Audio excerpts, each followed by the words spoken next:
December মাসে পঞ্চম George কলকাতায় আসেন। 11ই ডিসেম্বর রবীন্দ্রনাথ জনগণ মন একটি ব্রাহ্মস্তোত্র সেই লেখাটা সম্পন্ন করেন। 27শে ডিসেম্বর কলকাতায় ভারতের জাতীয় কংগ্রেসের প্রথম যে অধিবেশন হয়, ভারতের জাতীয় কংগ্রেসের কলকাতার যে অধিবেশন, সেখানে এই গানটি প্রথম গাওয়া হয়। পরের বছর তত্ত্ববোধিনী পত্রিকায় এই গানটি বেরোয়। ওই সময় একটা ব্রিটিশ মিডিয়া তারা লেখে যে পঞ্চম জর্জ আসা উপলক্ষে রবীন্দ্রনাথ নাকি এটা লিখেছেন। রবীন্দ্রনাথ কোথাও এ কথা স্বীকার করেননি, রবীন্দ্রনাথ কথা বলেননি।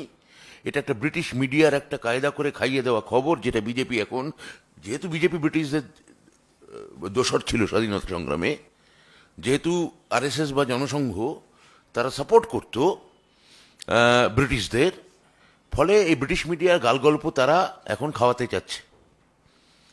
রবীন্দ্রনাথের 1905 সালে কার্জন বিরোধী বা বঙ্গভঙ্গ বিরোধী যদি